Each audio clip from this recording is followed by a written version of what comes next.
Okay. We are back on the Rational Boomer podcast. Hopefully, your day is going well. It's Monday. We're starting a new week. Likely to be some shit going down this week, as there is every week. And as we start out the week, I have the good fortune of having a guest on the program. This is Howard. He is a fellow Minnesotan, except he's out in the hinterlands out west of me. And it's always a pleasure to talk to him. He's had a colorful past. We've talked about it many times. Uh, Spent a little time in lockup. You did some things back in the day, and now you're a business owner, upstanding young man, because you're younger than me, right? Right, Howard? How old are you, I'm Howard? 60, yes. Yeah, I'm 63. So, 60. yeah, so I'm like putting you on my knee here and trying to So. teach you some shit. Anyway, uh, anyway, Howard is with us today, and I think the impetus for Howard wrote me a note earlier yesterday and said, "Hey, I'd like to be on the show and have you read this book." And so, Howard, let's talk about this book. I hadn't read the book. I won't read the book, but it seems to have charged you up a little bit and concerned you. So maybe you can tell us and maybe even show it on the screen. People listening just the audio won't be able to see it, but there's people on YouTube that will be able to see it. Yes. The name of the book is The Plot Against the King. Right. And if you are on YouTube, you can see the king is Donald Trump.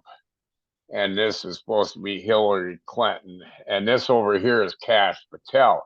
And Kash Patel is who wrote this book. And Kash Patel was in Donald, wasn't he in his Department of Defense? And then I've heard talk if he was to get elected again, he was going to put Kash Patel in charge of the CIA. Now. And what is Kash Patel? Go ahead. Well, I'm just going to say Kash Patel is one What now? slimy. I was just going to say that Kash Patel is a slimy motherfucker. I mean, this guy is a conspiracy theorist. He's a QAnon fuck. Uh, he's a Donald Trump supporter, but it doesn't make a difference what else he thinks. As long as he pats Donnie on the Trump and calls him Jesus, Kash Patel will be in good with Donald Trump. This guy may be one of the most dangerous people that have ever been in our government. And now he's trying to get back in with Donald Trump. But so go on. He writes a children's book. I said this before we went on. You know, this book to teach children is the very thing they're accusing the Democrats of, and that's indoctrination and indoctrination into fascism and what misogyny and racism and anti-Semitism. So go on, tell me about the book. I'm intrigued by this. Well, I read through it, and it goes through a lot, but I just want to highlight on a couple things here. I don't know if you can see this, but this Yeah. is Donald Trump in the palace and the banners. It's got the banners here. Well, on the banners, it says MKGA. So I Googled that. Well, one thing that comes up, and I hope I get this name correct, it's Michelle Kwan Guardian Angels. But now, if you Google Michelle Kwan, she's actually in the Biden administration, and she's a ambassador to Belize. So I can guarantee you Kash Patel is not trying to do her any favors. The other thing that comes up when you Google these four letters is make Korea great again. Wow. Korea. So, what is Kash Patel doing writing children's books? And then they got, what you call this a subliminal message? It looks like, yeah, it is. And, the colors and the way it looks, it almost looks like Russian to a certain extent. Like the old CCP and the moon on it and all that stuff. It's reminiscent of that in terms of the colors. Yes. And then I did more digging. I think I heard this mentioned on one of your TikToks or podcasts that this was written, or maybe on Hawk or someplace. But anyway, so I did more digging, and there's also a version 2 out. And Oh, of then I course. wish I would have wrote this down. And then at the bottom it says a special story from, and I forget the name of it. It was also written by Cash Patel, but then it had a special story from somebody. And I'm sure that they were in Donald Trump's administration too. But I have to go to Walmart to get that book. I was able to get this book off of Amazon. Now, my wife, she said something to me about it because, by buying this book, I kind of supported him. Yeah. But you can't argue against something that you don't know nothing about. So Right. that's why I Exactly. bought the book, because I wanted to be able to argue my case.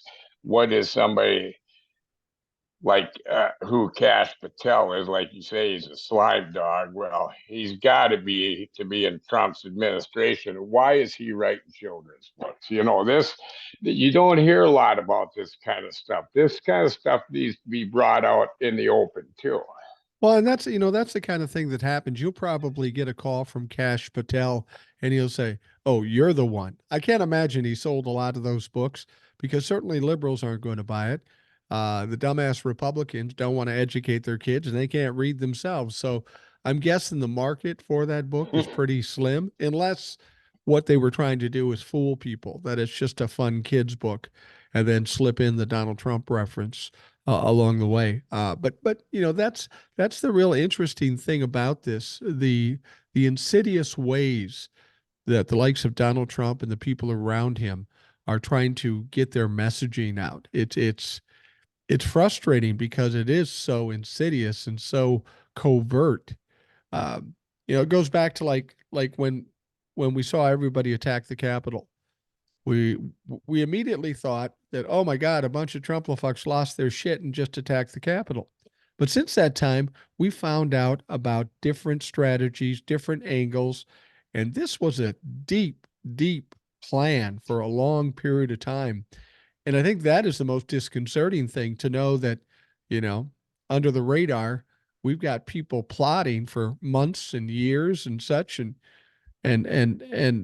trying to undo what we've done here with our democracy. It's frightening, and now to see that somebody's trying to indoctrinate our children, it is absolutely frightening. And hopefully, people will take this to heart and take it to the ballot box and vote appropriately.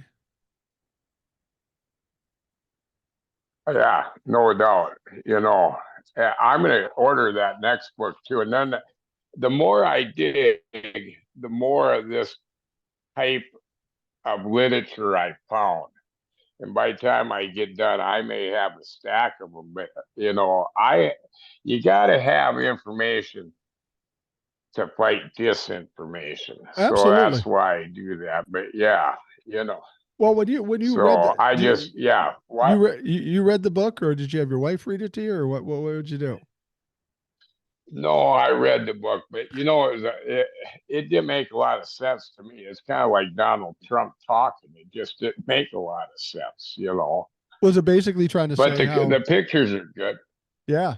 What Yeah, how it was a plot. The plot was that they found Cash Patel was supposed to be this great detective, and this night that accused Donald Trump of cheating put this note in this silver box, and it was a note from Hillary Clinton thanking this knight for planting this evidence. So this is what Cash Patel found to exonerate the king. Of course, they don't call him Donald Trump; they call him the king. But if you look at the book, that's whose likeness it is.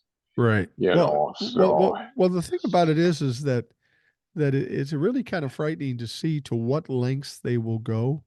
I mean, I don't know how you came across that book, but it would have. I don't know that I would have bought it, but it does strike me as a little unnerving that they seem, no matter what they're doing, they're like a virus. They're all constantly trying to get to different parts to affect different things, and they just don't stop. Failure after failure, they just keep pushing forward. It's truly amazing, the determination of these dumb fucks. yeah, and I don't see by indoctrinating our children how it's going to help Donald Trump, because he's next to dead anyway, as old as he is. But they're working on our future generations is the way I look at it. And and I told you this before, I never became political until Donald Trump became in office. And Right. then I think I seen you on TikTok and I seen a couple other people, and I'll just tell you a little story that happened to me the other day. I went into this convenience store and it's like 6 in the morning and somebody says good morning and they said something political, and I says, "Well, let's go with that." Here it was a whole table of Republicans. Well, and I forget what they were talking about because I run into stuff every day. But by listening to you and listening to Hawk, and that gets me going down, reading articles and doing this and discussing Right. Right. politics. It's not hard to get a table of Republicans to be real quiet, real quick when you start hitting them with facts. Yeah. Yeah. I love it. Well, the So, interesting thing is they'll spew stuff, really not having any basic knowledge of what they're saying, and and exactly. and then you'll hit them with facts, and they can't even argue with you because they can't come from any resource that would push back against it, and then that's when they become quiet.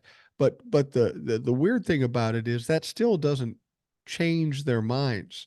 It reminds me of when I was younger, and I've told this No. before, where I was living in Arizona, and I met a bunch of Mormons, and the Mormons, when I'd hit them with a question they couldn't answer, they'd say, "Well, I feel a warmth in my heart. That's how I know it's true." And that's what the Republicans do too. If they can't answer it, "Well, I've never heard that," or "I just believe this, and I believe this, and you believe that."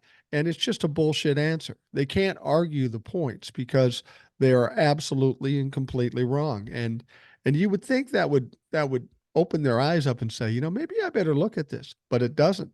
As long as it supports their agenda, they don't give a shit.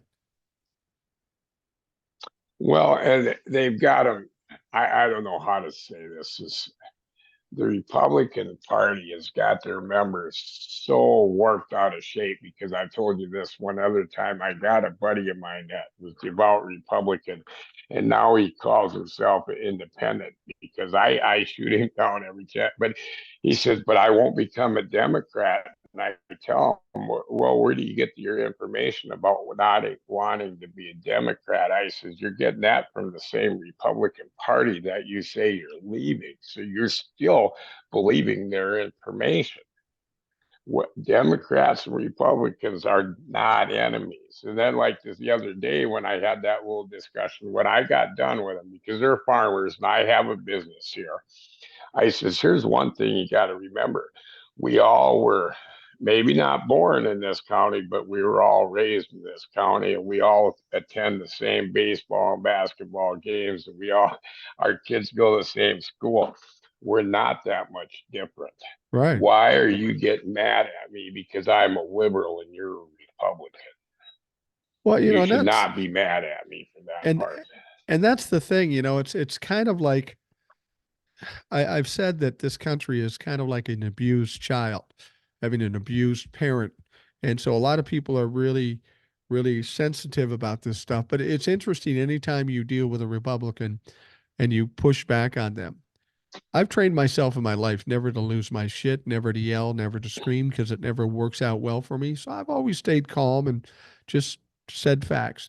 Every time I talk to these people, they will do the same thing. And I'm talking just like this.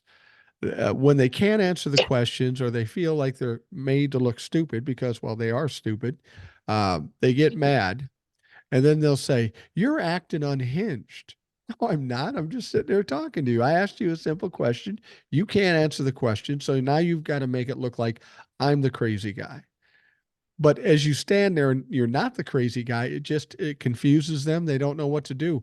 They cannot admit they're wrong, and they will fight to the death for something that's inaccurate or wrong just so they don't have to admit to it. And it's got to be a hell of a way to go through life. It's like the teenage boys when we went to high school and stuff. There's the cool guy, and Somebody goes after him and talks some shit about him, but he's cocky and he will never give in. Just a obnoxious fucking child. And unfortunately, that's what the Republicans seem to be. They seem to be obnoxious children. Donald Trump, the highest among them. That fucker's incorrigible.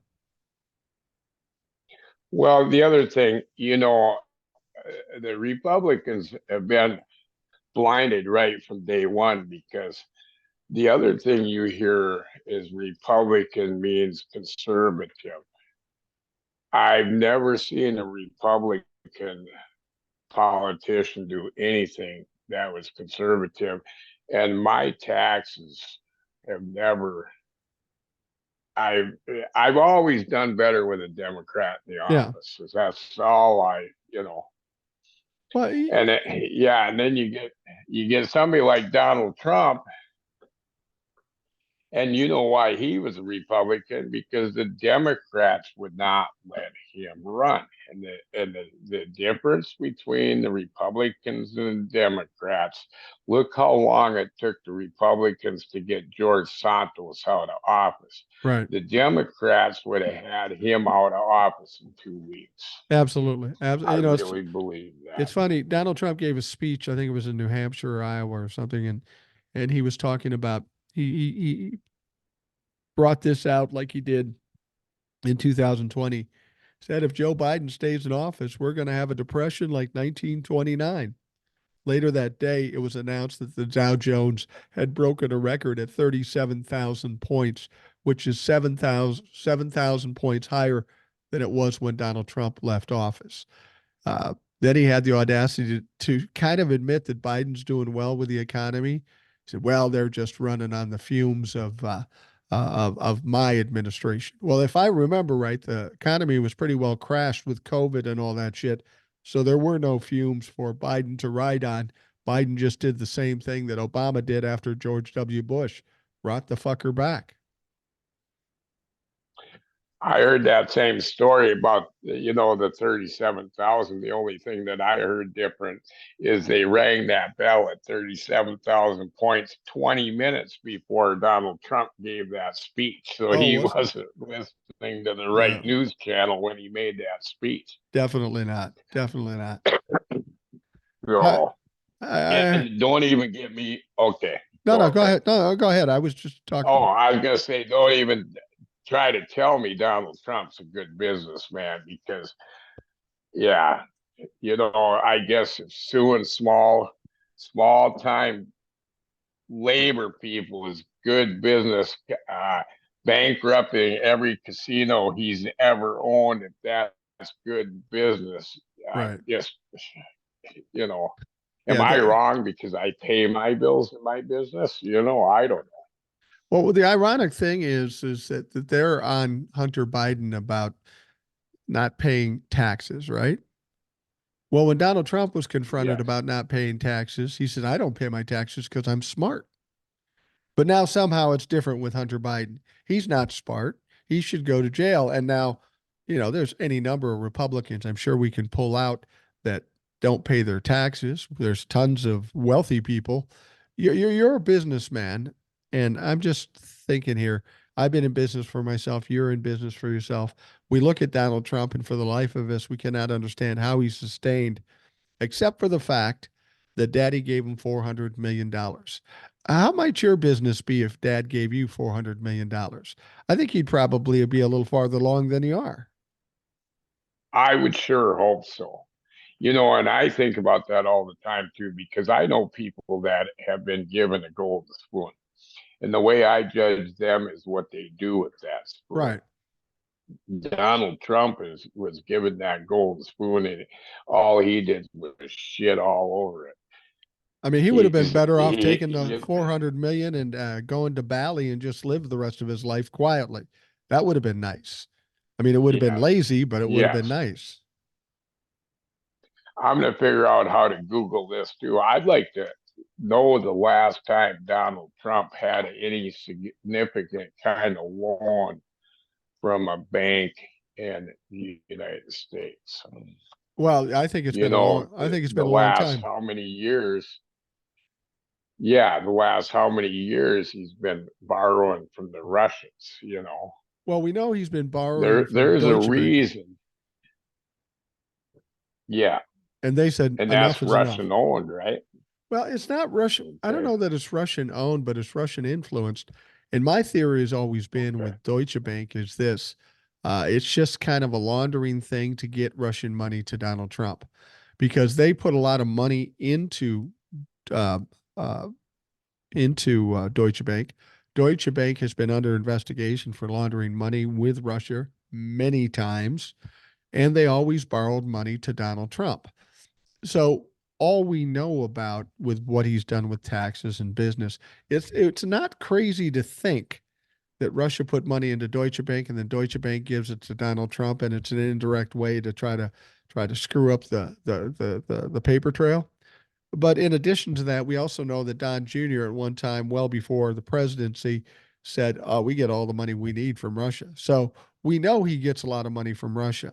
Question is, I have a feeling he's not getting it anymore because he's not useful to them anymore. He doesn't have any power. They may be trying to get him reelected, but that's not going to work this time. It didn't work in 2020. It's not going to work in 24. No, and I do believe that too. You know, if as soon as he becomes done being useful, they'll cut all ties with him, and especially after all the bad exposure he's had, because he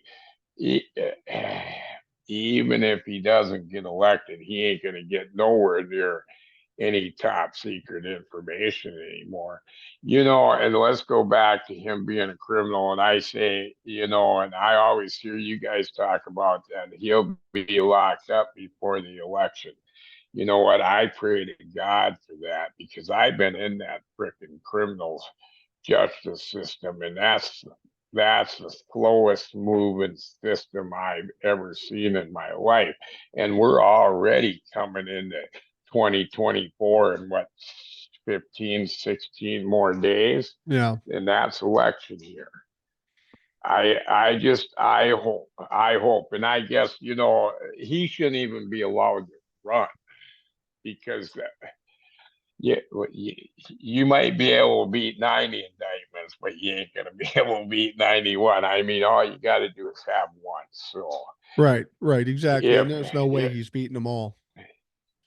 yeah, he's a criminal. If you can't see he's a criminal by now, you know, I think maybe you should be locked up with him because when you support a traitor, you are a traitor. That's the Exactly. way I see it. Well, and that's that's And that's an excellent you point. know, the other There are members of the House that are Republicans that say, "Oh yeah, those MAGA fucks are crazy. We're not like them. We're not like the MAGA fucks." But then when uh, MAGA Mike Johnson comes up to be Speaker of the House, they all vote right in line with MAGA. So as far as I'm concerned, they may not relate to them, they may not say they're part of them, but as long as they support them, they're MAGA as far as I'm fucking concerned. Oh, exactly. Exactly. Yeah, Mike Johnson. We might as well call him Moses Johnson. Yeah, That yeah. son of a bitch. It, You it, know, oh, his stepmother and his family have come out and said, this fucker's nuts. He's really got some crazy ideas about religion. And even his own family worry about this guy. And especially if he has any power.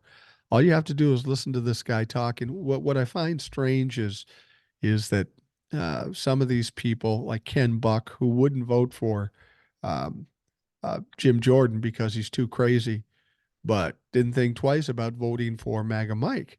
And MAGA Mike's probably worse than Jim Jordan.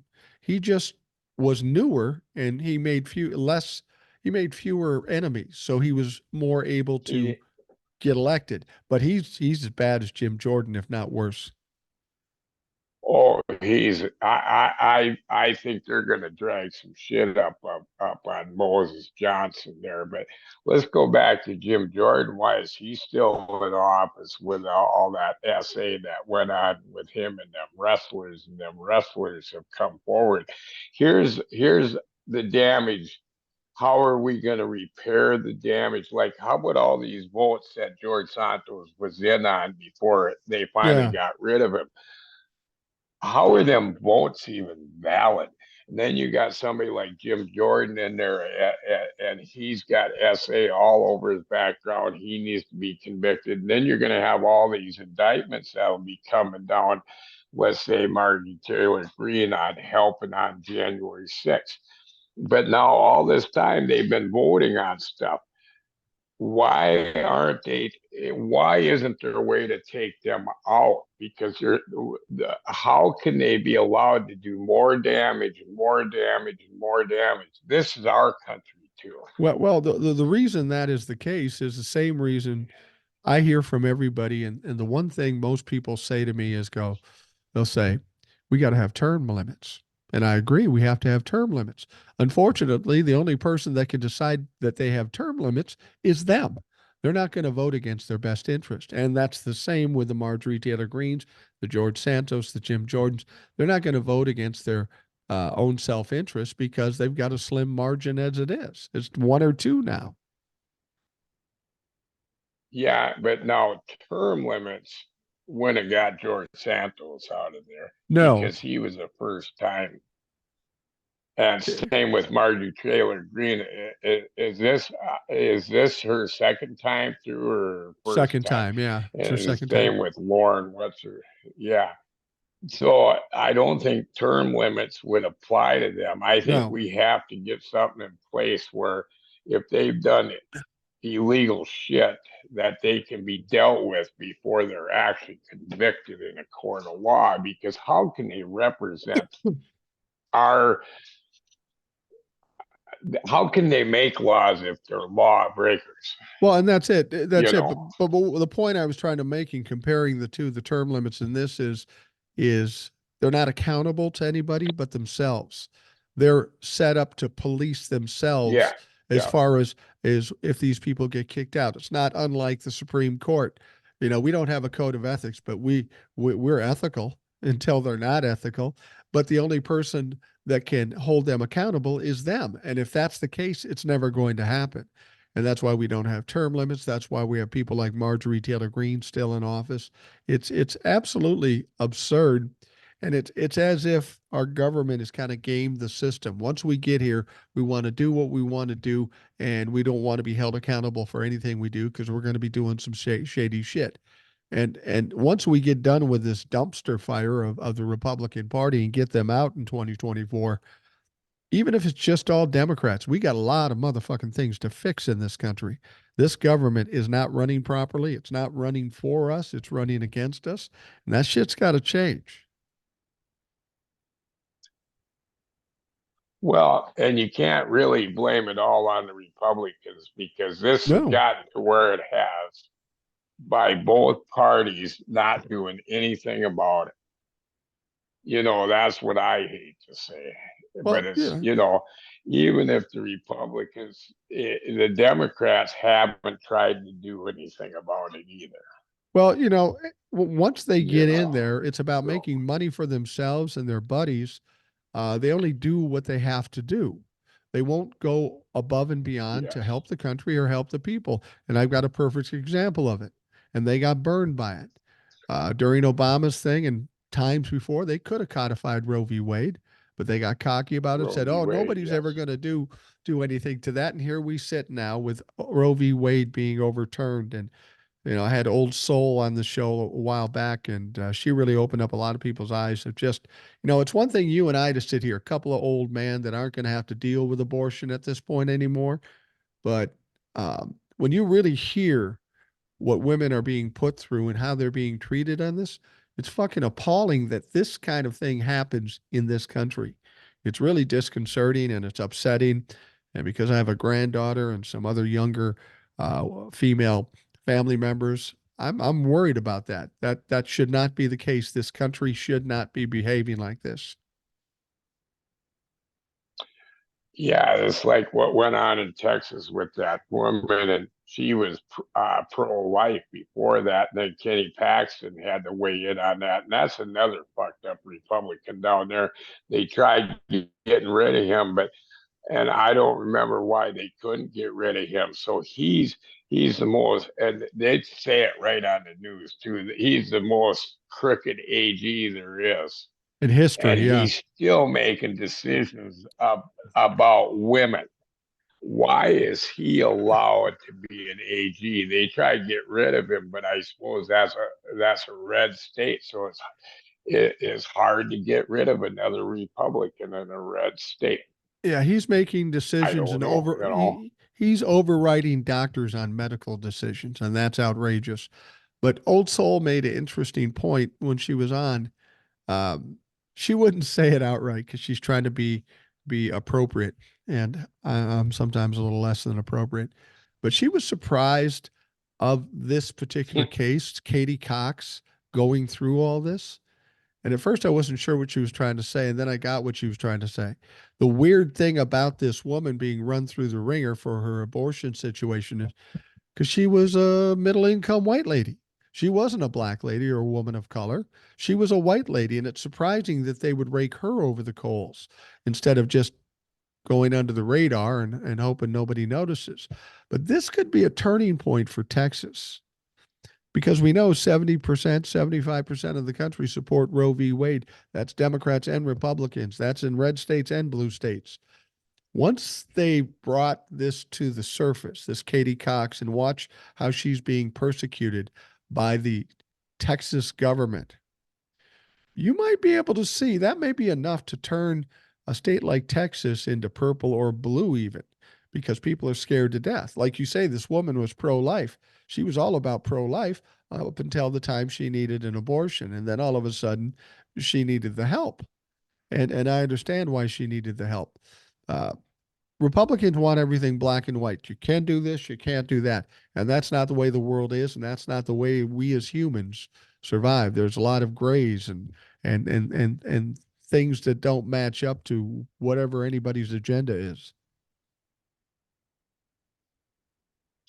um, and of course, it's easy. It's kind of like being a armchair uh, quarterback. But if I was a Democrat running for office in Texas, I would go after the Hispanic vote. Right. I was in business in South Texas when the second George Bush was running for office. And for a while, I had a lot of Hispanic workers. And it was after I had this prison deal going where I employed a bunch of prisoners, and then that funding went away. So then it's all Hispanics in South Texas, and they're beautiful people. I was married to one. They're very family orientated. But when Bush ran for office in South Texas, I was Democrat, and I had 15 guys working for me, and I'd ask them, "Who you voting for?" And they says, "Well, George Bush." And I says, "How come?" Because he speaks Spanish. That's all he had to do was give a couple speeches in Spanish, and they wanted to vote for him because he tried to be a little bit like them. You know what? Right. Right. Maybe that ain't the right way of saying it, but Well, I and think if you got a good Democratic politician down there and they learned how to speak Spanish, they could swing that Hispanic vote. I gotta think Beto though speaks Spanish. I don't know, maybe I'm wrong, but Beto's a guy. I don't Beto, know. Yeah, he's yeah. a guy that should have been elected and got beat out twice, and I don't know what his future is. It's kind of like Stacey Abrams in Georgia.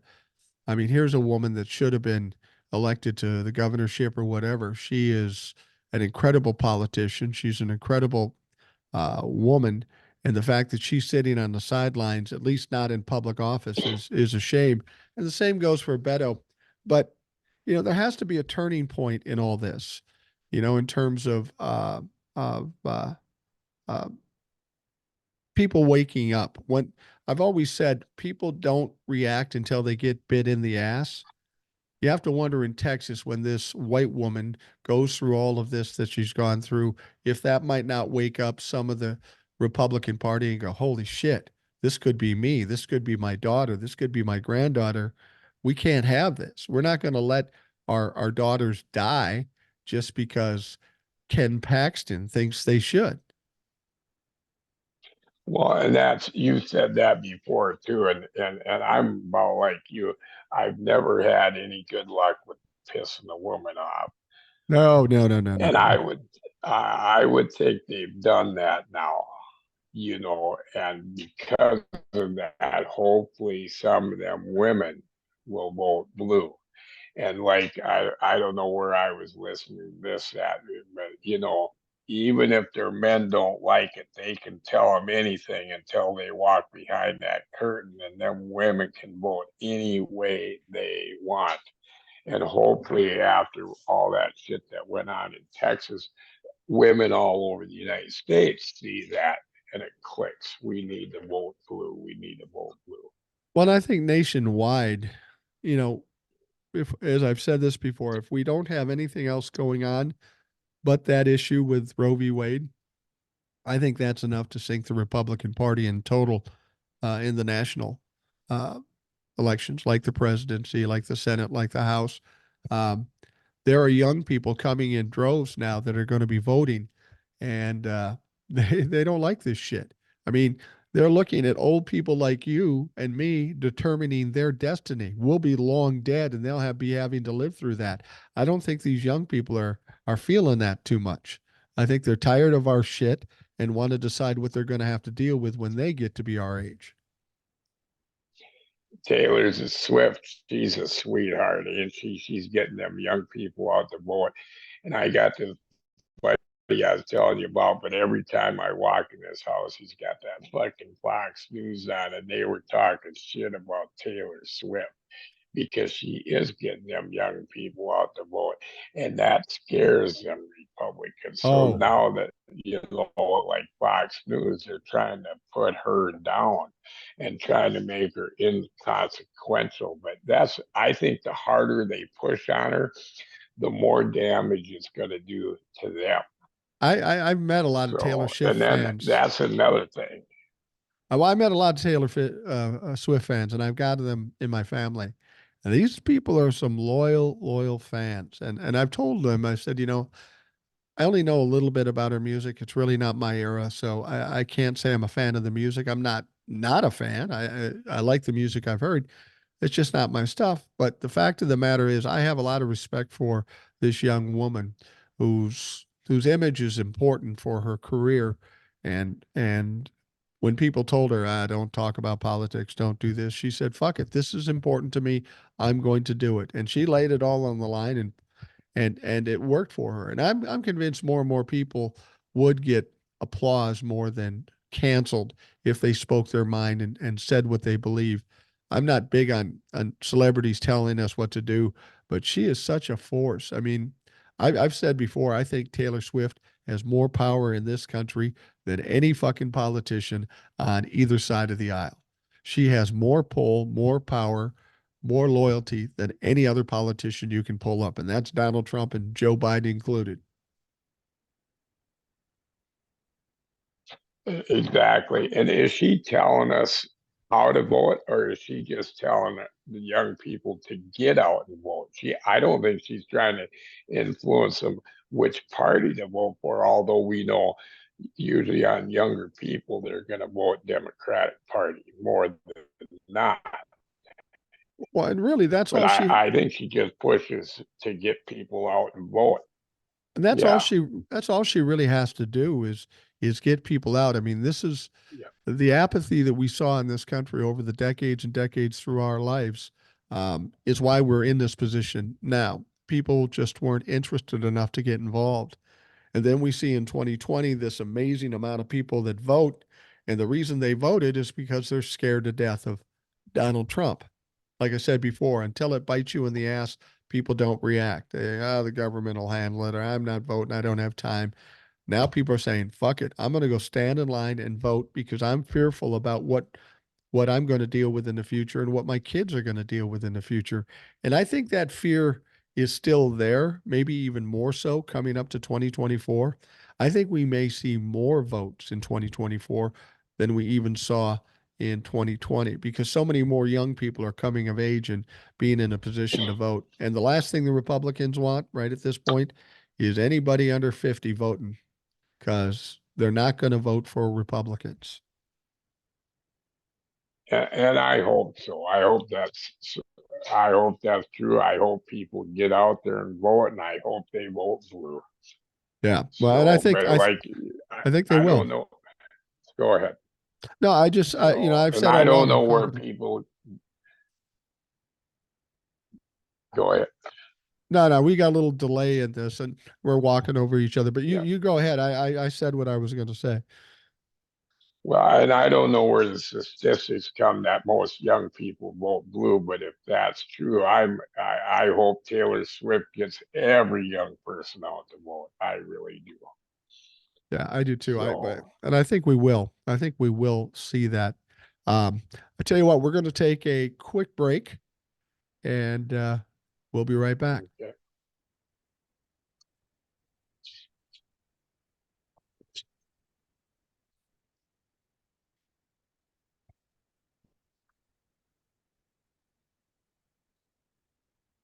We are back on the Rational Boomer podcast. Howard joins us today on the Rational Boomer podcast. He is a man of a certain age, close to me, 3 years younger than I am. He's 60. He lives in Western Minnesota. So we have a lot of commonalities here, being in the same part of the country, in the same state. I got to tell you this, Howard, being that you live in Minnesota, one of the biggest arguments I had, one of the things that caused the break of some family members and not talking to them again was this state and was our governor Walz. Back during COVID and the shutdowns and stuff, one of my family members was bemoaning the fact that Governor Walz was a tyrant because he was closing down everything during COVID. And uh, I had the moment in time where I said, well, had the guy on top done his job, we'd never have to close anything down. And that caused him to snap and he went off on a rant. And I stood there and smirked at him. Ended up leaving. I haven't talked to him since. But as a liberal, seeing what we've seen happen in this state in the last year or so, you got to be impressed and feel pretty good about what's going on and feel pretty good about Governor Walz.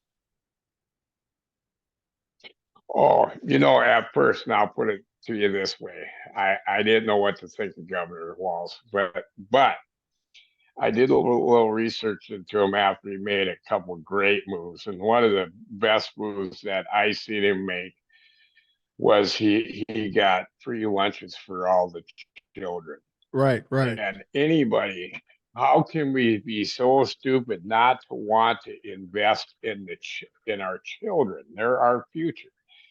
I'm all for free lunches. I'm all for uh, affordable college. The other thing, he legalized marijuana. You Right. know, and I very seldom admit to this. I'm a marijuana smoker. Legalizing it to me didn't make a frickin' bit of difference. But my mother is 93, and when Colorado legalized marijuana, all she said was, at least in Colorado, they won't be driving around potholes to go get their pot because that's where they can spend their taxes.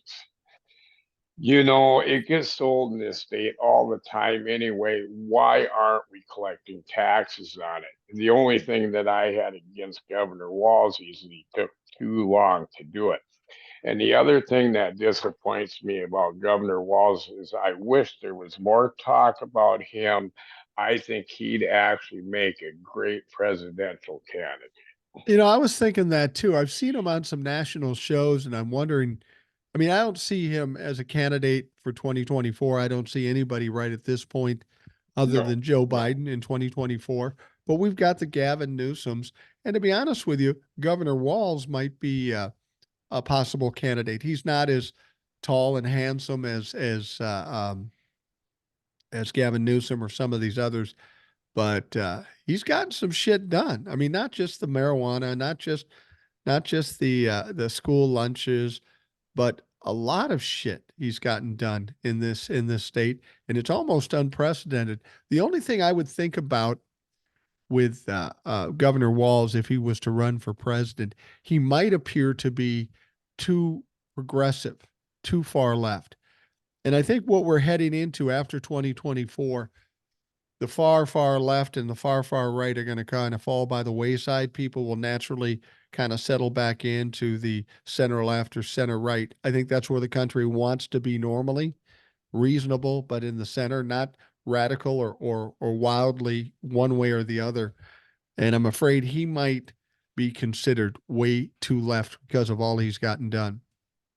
I don't think that. I don't think he is, but I think And people now, would. if you and if people would just think about what you're saying there, doing good things for the people in our state, if that's considered too far left, then we're looking at this the wrong way. It's just Absolutely. like these Republicans. Oh, we're how about DeSantis? Just the one statement. This is Florida. This is where woke comes home to die. You Right. know what? I'm proud to be woke. You Right. know, Governor Walz, all I've seen him do is help people. And if that's by helping people, if that's for me, if that makes you too far to the left, I think we got to get more politicians too far to the left. That's all I got to say. I've said this before. I think in order to right this ship, we have to go way far left. I always make the example, and you know Yes. this as well as anybody. If you're on a road and it's snowy and icy and you get sucked off to the right, what do? You pull it way left to get it back, and then you got to pull it way right, and then you pull it way left to finally find the center. You've got to act drastically if you're already in a drastic position. Um, the other thing is our government has been successful in convincing people that by getting help for kids or health care or education, that that's nothing more than welfare and the country can't afford it, and that's a bad thing. My problem is you pay taxes, I pay taxes. You've been in business, I've been in business. Here's the deal. If I'm going to invest in something, I expect to get something back. How people can pay their taxes and then begrudge people for getting something back from their government makes no fucking sense. This is all messaging from the government, both Democrat and Republican. I'm paying a fair amount of taxes. I want something. I want kids to get fucking lunch. I want to be able to see that our government is helping people because isn't that essentially what they're there for? To help us? But they convince us that no, we got to give it to the rich people and the free market will make it work. Well, that hasn't worked.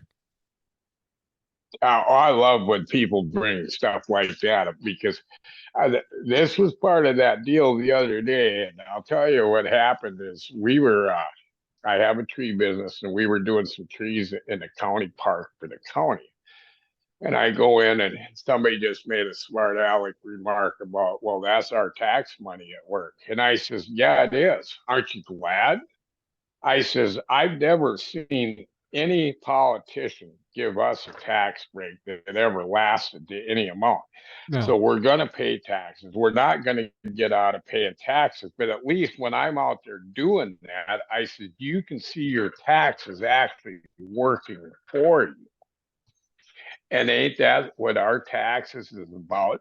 Or should we just send them to Washington to give them to the rich people? Maybe Right. that's what we should do with them. I'm all like you are, and you've kind of taught me that is, yeah, you know what, and I don't mind paying some taxes, Mike, but I want to see something in return. Yeah. Yeah. I mean, And it's if like, that's, at the county level, if that's improving the county roads and improving the county parks, that's what we do. nobody And then federal understands, level would be a different one. right? No, nobody understands about the cost of just maintaining a city, a state, or a country. They don't understand that until they start driving on roads that have nothing but potholes. And they go, why don't they do something about that? Well, they need your money to fucking do it. That's what the taxes are supposed to go to. And they're supposed to be help supporting people who need the help and support. You know, you can begrudge these folks for having to get welfare, and they'll say, well, some people are cheating on welfare, so we shouldn't do it at all. That's bullshit. We know that there's a lot of rich people cheating on taxes, so maybe we shouldn't give them any more fucking corporate welfare. It's they just have all this messaging and all these excuses, and they've convinced people that giving back to the people who pay the taxes is wrong, and it's not wrong. It's how it's meant to be. Exactly. And then the other thing they like to bring up, well, that's socialism. Welfare is socialism. Well, and I hope there ain't no farmers listening to this out Fuck here in them. my area, but they get a substance check in the mail, and if that ain't fucking socialism too, I don't know Absolutely. what is.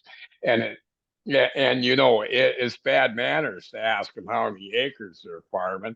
Well, you know what? Why don't we just walk up and ask them how big their subsistence check is?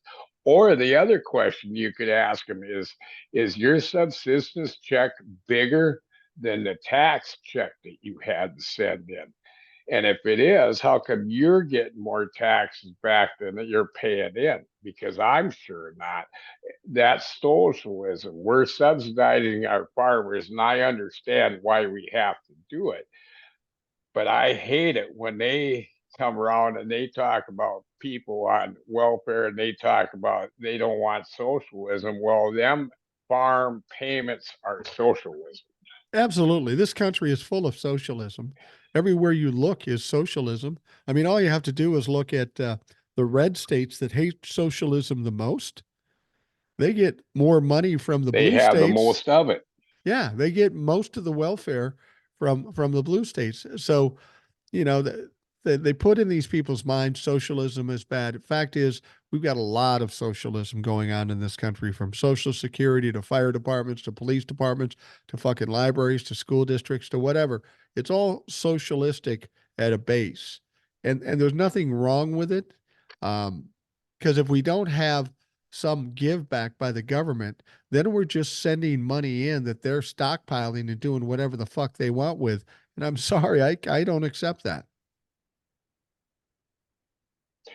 Uh, um, I think socialism is one of the greater benefits of our government, but I think there's too many people that confuse socialism and communism. And socialism is a good thing, and if you explain socialism to people that are complaining, it usually shuts them right up because they don't know the difference. No.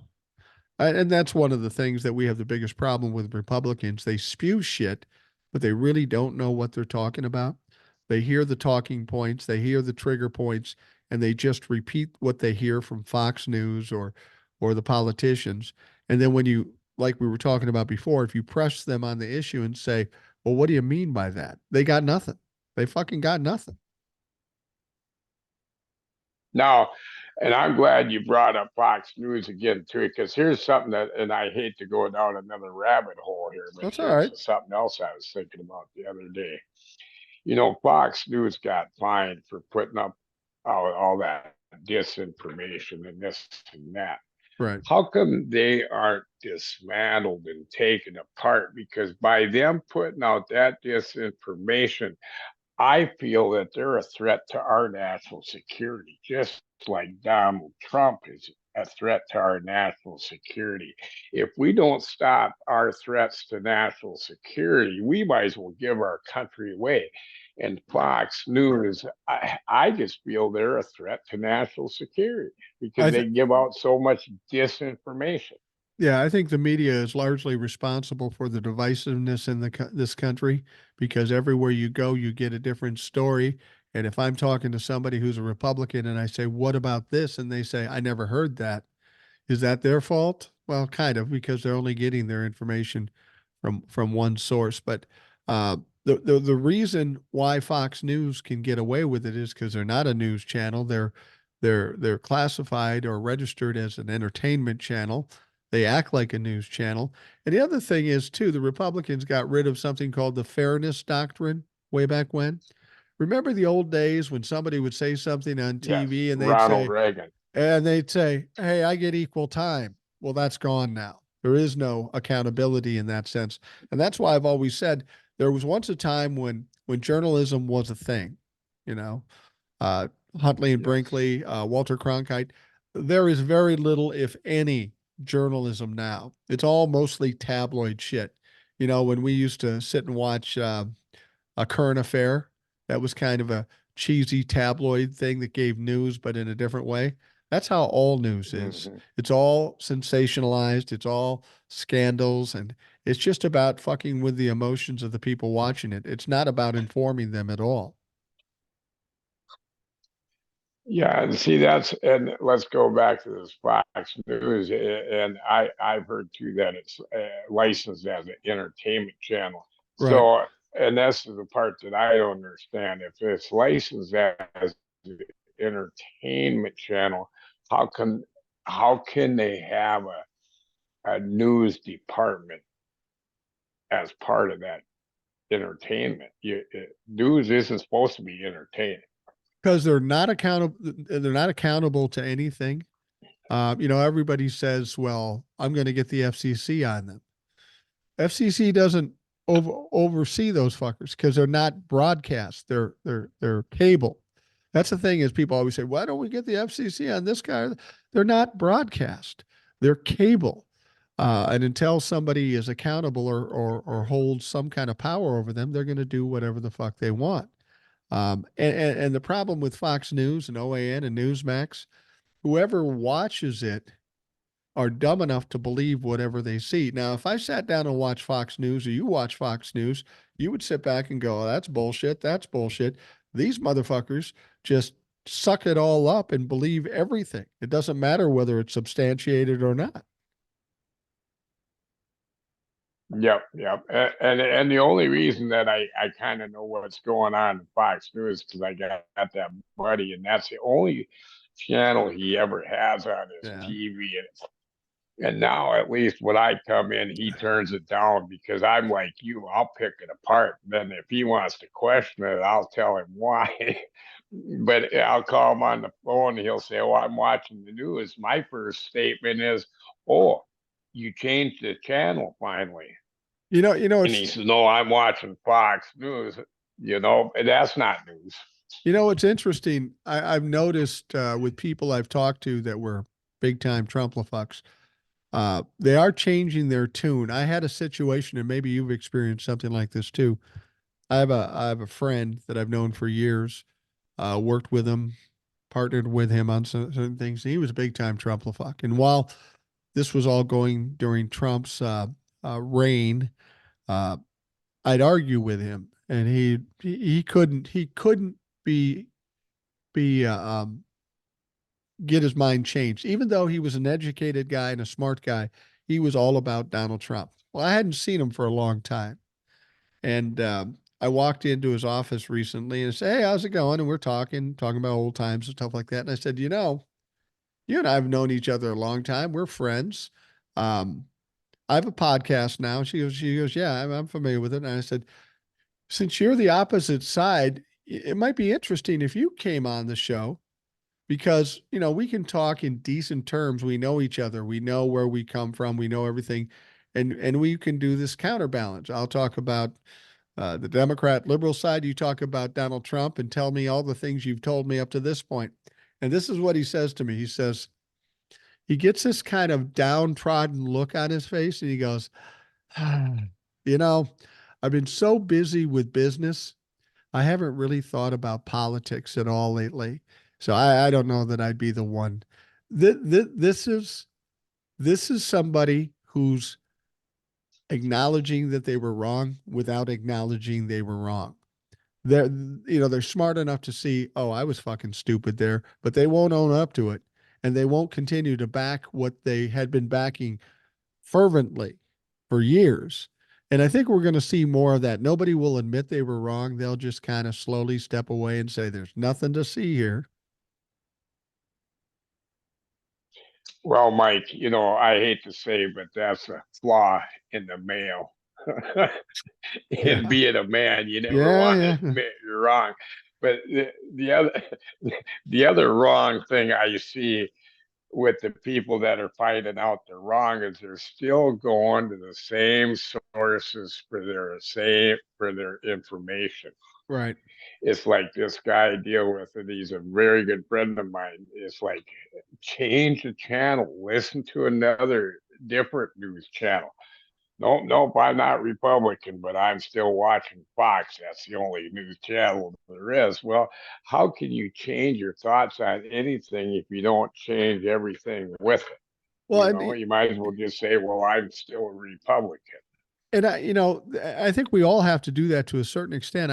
I don't trust all the left leaning media too. Usually, what happens when I talk about No. something on the podcast or on TikTok, I'll hear a story, okay, and we'll talk about one of those stories right now. But I'll hear a story and I go, "That's interesting," and then I'll go to AP and NPR and BBC and all the different sources and try to balance it out and see what's real and what's bullshit. I can't tell you how many stories I've heard. Like there's a story out there now that says at some point Donald Trump fell down as if he was sick or disoriented or something. Now, I'd love that to be true, but I can't prove it.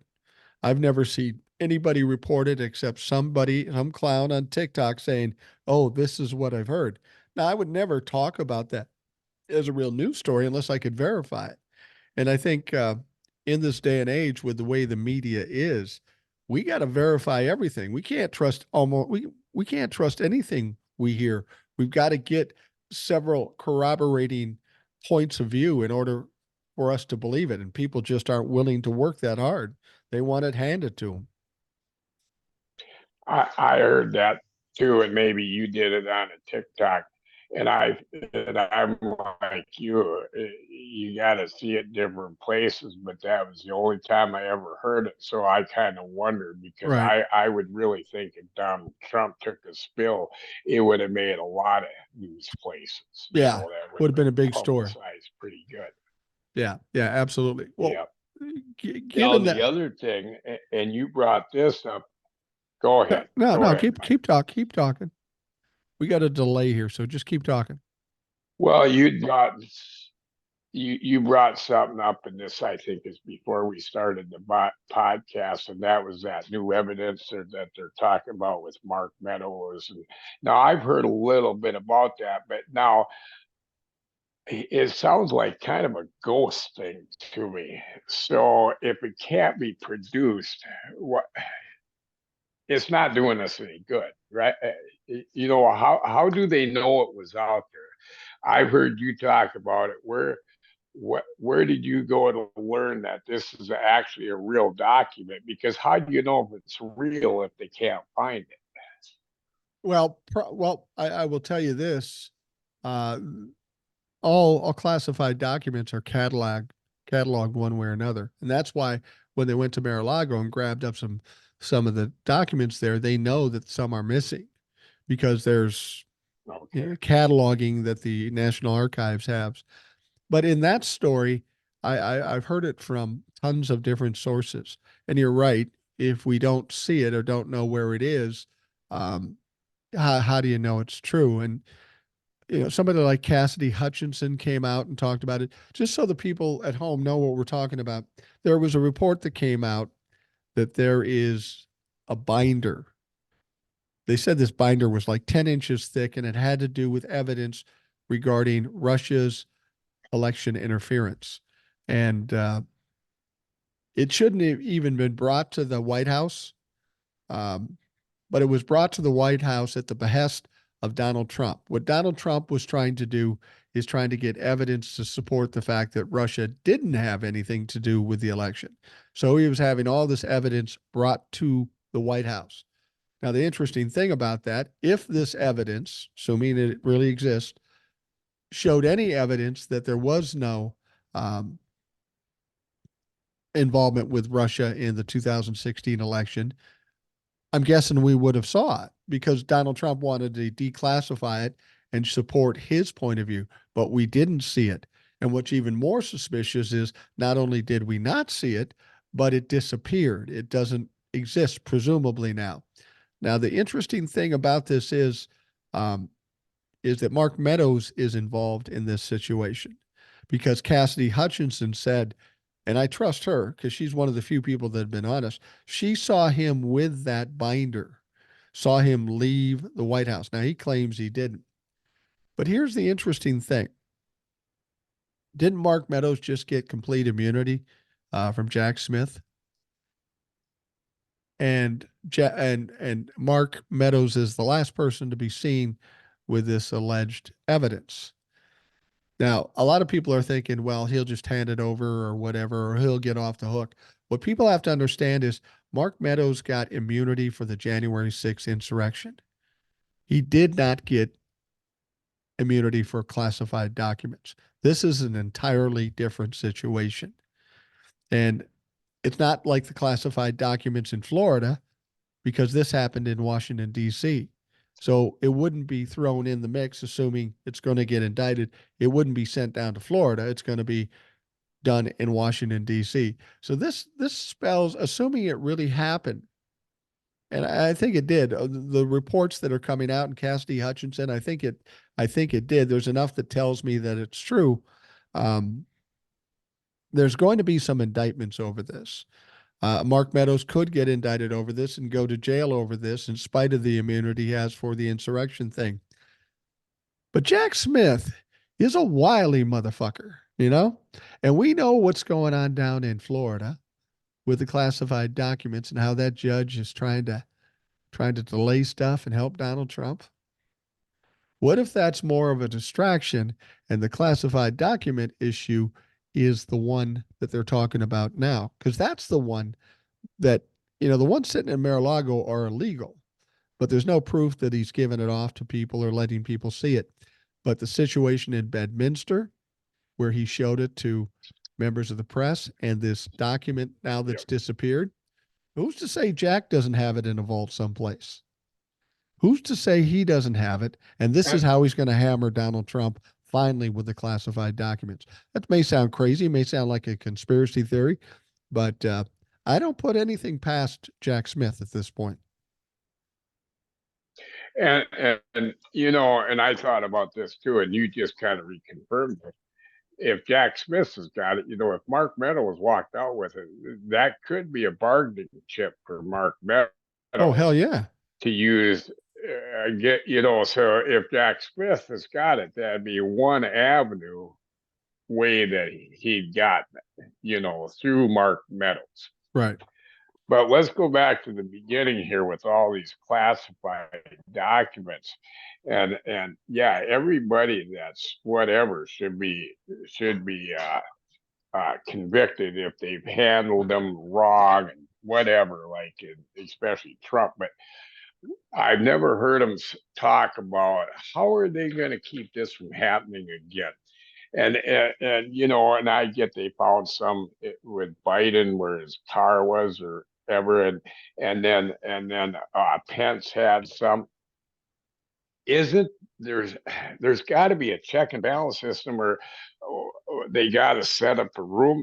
How can them classified documents leave Washington D.C. to never be returned if nobody don't they have to sign them out? How if they're classified, why can they leave? Yeah, you know what I'm saying there? What's going to keep this from happening again? That was a question I had too, is that in spite of Donald Trump's criminal activity by pulling this stuff out of DC or this binder or whatever, and then you got that Biden that got a couple, and you got Pence that have a couple. Seems like everybody's got classified documents. Who's ever in charge of classified documents, National Archives or whatever it is, somebody's not doing their job, because these classified documents seem to be fucking every place. And again, that's one of the other things we've got to address once the dumpster fire is out. Why are classified documents so easy to get?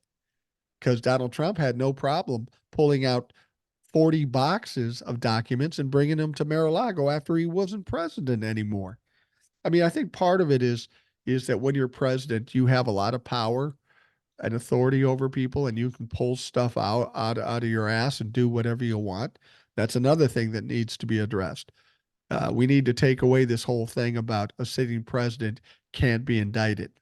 Well, if the fucker commits a crime and no one's above the law, he should be indicted. Yes.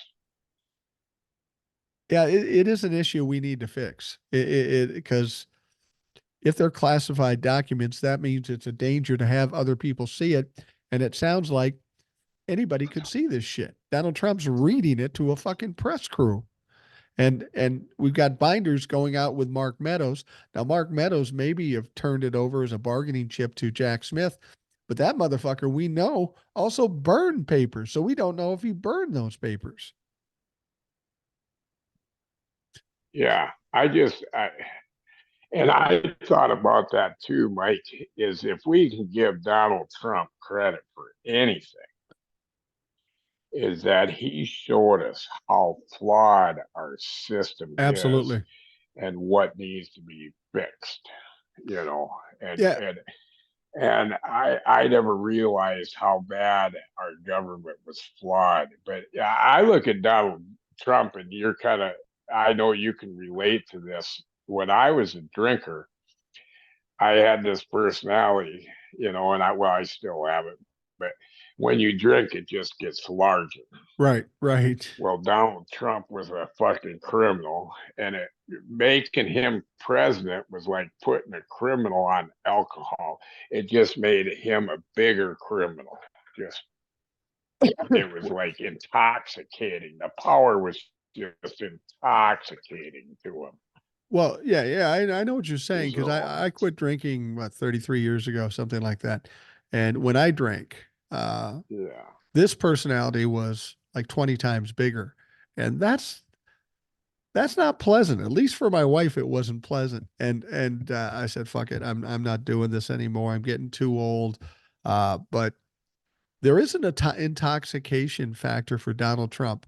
Power and money is like an addiction for Donald Trump, and that's why when we've been talking about this lawsuit that's about ready to wrap up, when they take away all his money and they take away all his property and this power, that's all he is. That's his entire identity.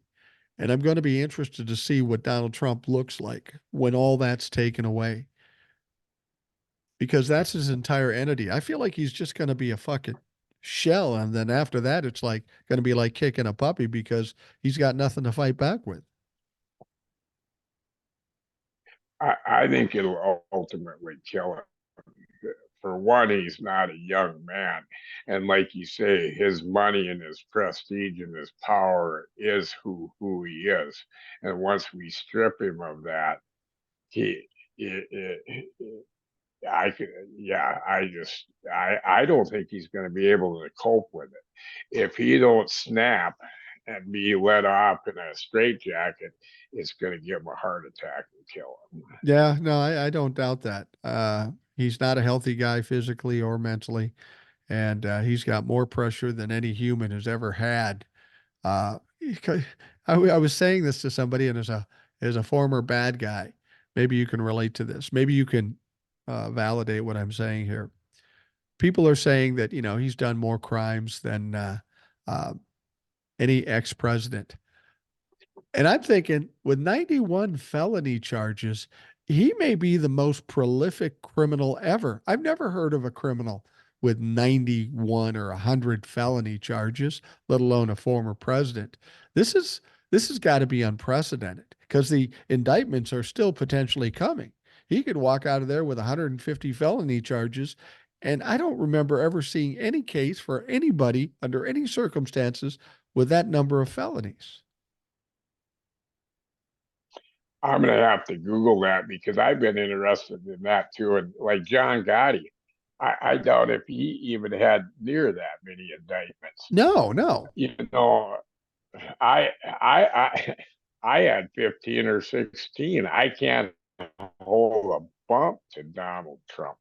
91 and more to come. I would say he's probably got more indictments than anybody in history, but that's something I need to fact check. Yeah. If he isn't, he's way up there. Well, you only got 15 charges, but you're only 60. You got time. I have a feeling At your that wife. time, yeah. I have a feeling your wife might have something to say about that, though, and your daughters as well. People Oh will yeah. wonder how somebody who led a criminal life at one point get back on track.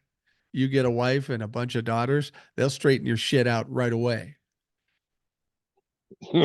Yeah, exactly.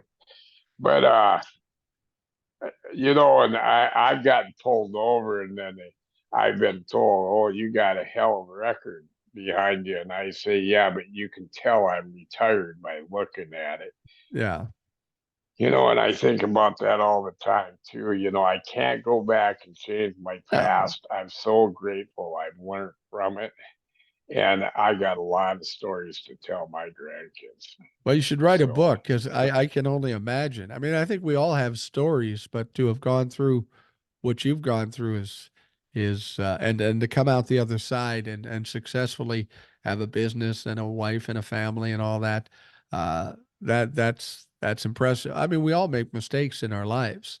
I know I make mistakes every day because my wife points that out. But but to be able to get through those mistakes and come out the other side, that's impressive. well, and I don't think I did anything special, Mike, but statistically, I did beat the odds because after a couple felony convictions, chances are you're just going to be institutionalized because usually a person does not change his ways. All I feel like I did was fight hard enough to become normal again because normal people don't go out and get felonies like I did, Well, what you was the know. breaking? What was the breaking point when you said, "All right, I fucking"? I mean, I know what it was when I was drinking. I just got to the point where it didn't make any sense. I wasn't feeling well. My wife wasn't happy. I had a house. I had a kid. My responsibilities were much greater than they were when I was younger. So I just had to make that choice, and I did it. But what made you change your entire life to more of a normal life and get into business and have a family and that stuff? What was there one thing that caused you to flip? Well, now as far as having a business, I even had a business when I was drinking because I had to have a place to go drink. But, and it's hard to explain, Mike, but I woke up one day and I tried to overdose the night before is basically what it comes down to. I lived through it and I Right. thought, well, I can't even do this right. Is time just is I've had enough. I'm just gonna quit. And I walked. I just and don't get me wrong. It wasn't easy, and it took a lot of hard work and a lot of dedication. Now it's become a lifestyle, but I just told myself I'd had enough. And you know what? It took a lot of stubborncy to do all the stupid shit I did. So I had that stubborncy to go the other way too. Right. Right. I've never been stupid, so I had intelligence to go with. Well, and this is what I'm thinking about with Donald Trump too. I know I've never gone to prison or anything like that, but I know when you're younger and you got a little bit of an ego and you maybe cut some corners and you do this stuff, you got all this stuff going on, and if you start lying, you end up having to juggle a lot of shit, and it's very, very fucking tiring. And then when you get to the point when you don't have to do it anymore, you go, fuck, life is a lot easier than I thought by just being a decent person and not bullshitting your way through everything. Can you imagine what's going on in the mind of Donald Trump with all the shit he's got to juggle? Four indictments, 91 felony charges, a lawsuit. They're going to take all his money, trying to run for president, trying to grift money because you're running out of money. This fucker's mind, he's either so sick, so narcissistic he doesn't realize it, or that mind's got to be ready to explode. I mean, it's not easy to deal with all the shit he's dealing with right now. Oh, I think you're very, very close to being on track there because he talks about running against Obama and doing Yeah, this, and he's making all them mistakes. And that's because even in his head, he's trying to keep all this shit juggled. he don't take no advice from anybody. No. And he's 77 years old. That's what's going to make him snap is all this pressure, and he won't let anybody else have it. It's like he I think he thinks he's the only one that can fix his world right now. And that's what got him in trouble in the first place was Right. himself, Right. And he keeps getting you himself know. in trouble because of himself. He doesn't shut Yeah. up.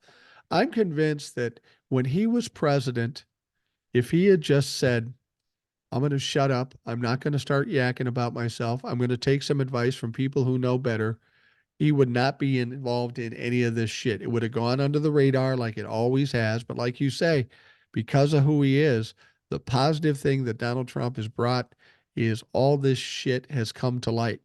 And I think a lot of the stuff that Donald Trump has brought to light has been going on for decades. And so, he's bringing it out to the best disinfectant, bringing it to Oh the light yeah. of day, and that is a positive thing. But you can't.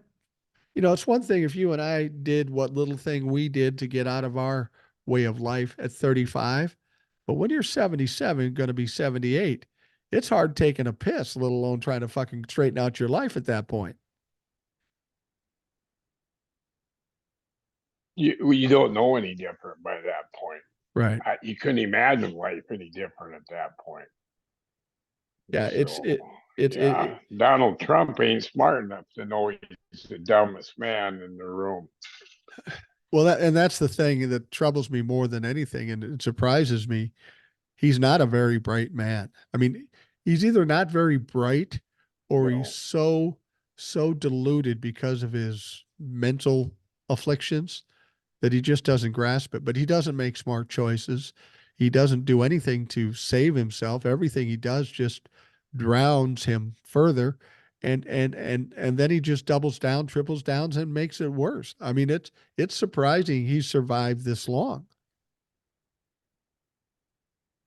Oh, I think it's very surprising, and I think it's through, you know, like through Deutsche Bank and through places like that.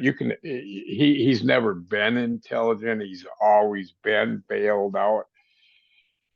And then, yeah, I don't see how anybody could have voted for him in the first place. But it ain't like he's like Rudy Giuliani. He was actually a decent man at one time. Now he's became a drunk and he's a slime fucking ball.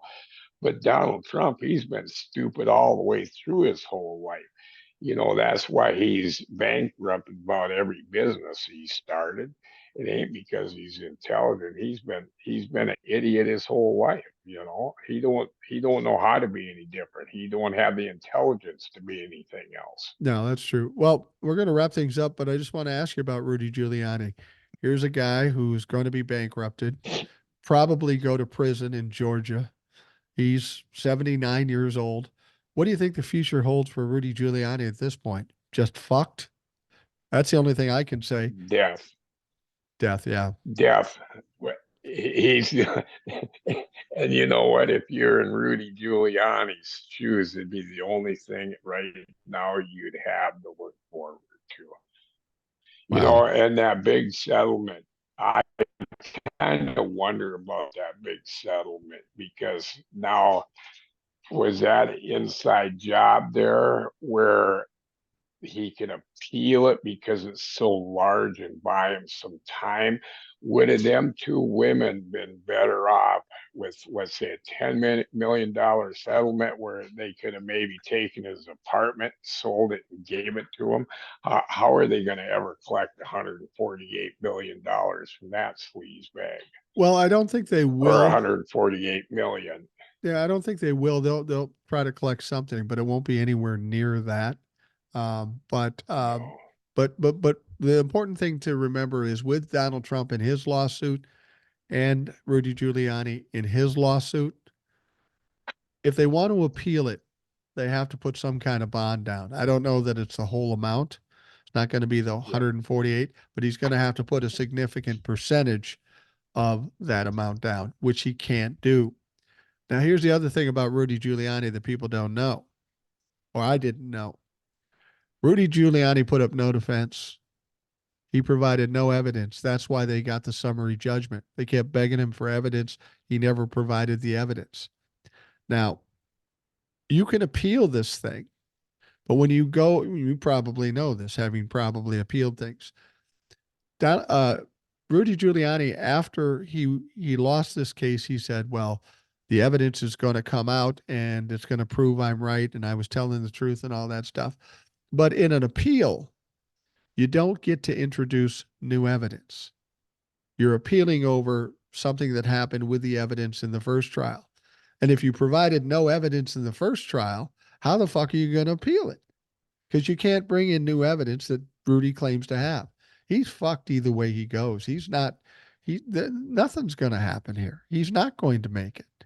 He's going to be fucking lost. And like you say, he'll probably die before he ever has to do anything. But he's still got the Georgia case to go to jail, and he probably will go to jail. They said they're not going to cut any deal. And yeah, he's just, when he talks about appealing, all he's doing is blowing smoke up people's asses. And I think he's appealing to the base to try to Yeah. get enough people to believe him, Now, as far as them two women, don't get me wrong, they deserve every penny of that 148 million, if not more. He ruined their lives. I just hope they can collect enough of it to be able to start over again. Well, yeah, and the interesting thing is they didn't ask for 148 million. They asked for like 20 to 40 million. It was the jury that awarded them the 148 million. Um, and I think they were trying to make a statement, which they Yes. did. And whether it's lost on Rudy Giuliani or not, the rest of the country saw what the fuck happened, and they know who Rudy Giuliani is now, that he once again loses. And the Republicans are going to continually lose between now and November 2024. And I think it's going to be the end of the Republican Party as we know it now. They may try to regroup and reimagine themselves. But I think after the election in 2024, we will see no MAGA, no Donald Trump, nothing, because it's been a failure from the beginning. Well, let's hope so. They've done so much damage to us as a country. They need to go away. MAGA needs to be locked up. I don't care. They just plain need All to of them. be Yeah, locked up. absolutely. All right, we are going Yep. to wrap up the Rational Boomer podcast. Howard, thank you for joining us today. We did it at the last minute, but I always know it's going to be a great conversation when you come in. So thanks for making my night easier and offering up some uh, great insights. You always do that, and I appreciate it immensely. Thanks for having me. I really appreciate coming on here. And I'm a force to be reckoned with now when we start talking politics around town, because I learned so much from you. I learned so much from Hawk. I learned so much from John Colbert. I watch a bunch of the other ones that I can't even think of their names. But we, as far as a country, we need to get educated, take our country back, and because we're going to have to hand this off to our children Right. and our grandchildren. Well, people have asked me, they say, you do this podcast, you do TikToks, you think you're going to do any good? And I always tell them, me directly, no, I can't. I'm not, I don't have enough power to do any good. But I hope that I can cause people like you, Howard, or other people to think about it and then pass it on to other people, and then they pass it on. It's kind of like a grassroots thing. It's like getting out a message and hope it gets spread further and further, because that's where the change comes in. It's not me personally being able to do anything. It's whatever ripple comes off of this and whatever information gets out to as many people as possible. Real quick, and I hope you don't get mad. I'd like to say hi to my sister Vanessa. She has become a daily listener of yours since I turned her on to the first podcast that I was on with you. Now I don't even call her when I come on your podcast because I know she'll hear it tomorrow morning if you hear it. Well, She'll be calling me. why the fuck would I get mad about that? Hello, Vanessa. Thank you for listening. I appreciate it immensely. Brother's a little goofy, but I'm glad to have him on. So thanks for listening, Vanessa. She knows that better than you Uh, do. that's why I said it. I'm sure she does. Anyway, Howard, thanks for coming on. And for the folks listening, thank you for taking the time out of your day to listen. I hope you have a great day, and we will talk to you again tomorrow.